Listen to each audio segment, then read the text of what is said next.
My name is Henderson. I'm very blessed that I grew up in a Christian home and that my parents were very supportive of my faith from a young age.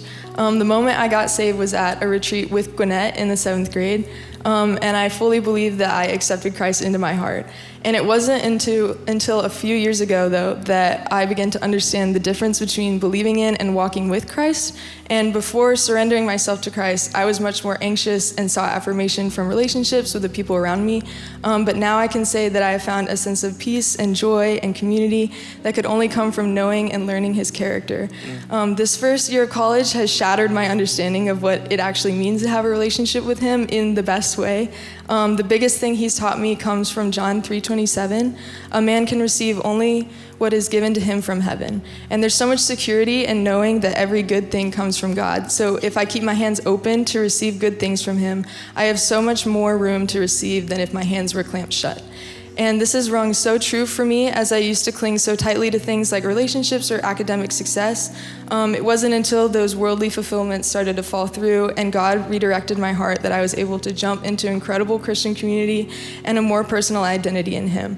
I want to thank my family and my small group leaders, the Kellys, and everyone who has led and walked alongside me at Clemson. I'm proud to proclaim that Jesus is my Lord and Savior and I am forever free. Come on.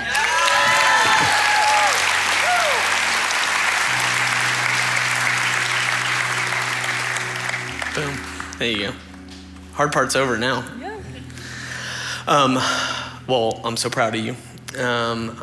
It's awesome just to have a front row seat to what God is doing in your life. There's a couple things that you shared in your story that I just don't want us to miss. And so church, one of the things that she said was, there's a difference between believing in and following Jesus. And there are a lot of us in here and we've settled for believing in.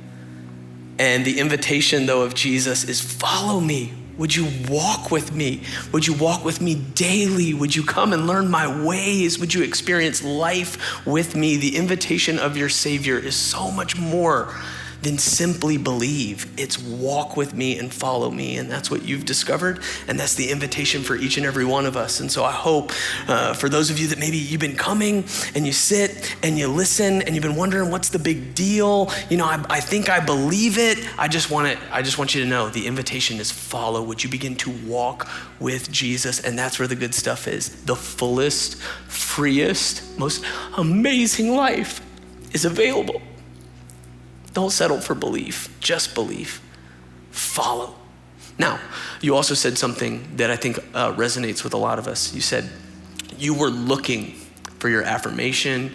You were looking for love and acceptance in people, in relationships, in success, in achievement.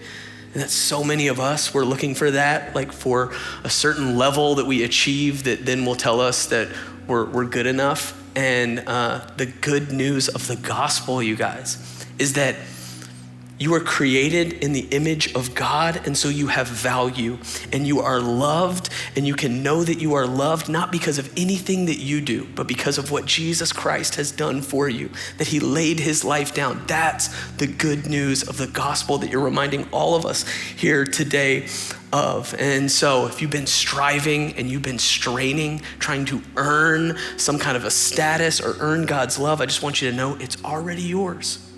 It's already yours. You just got to open up your hands and receive it, correct? Mm-hmm. So now, based on your public profession of faith, it is my honor and privilege to get to baptize you in the name of the Father and the Son and the Holy Spirit.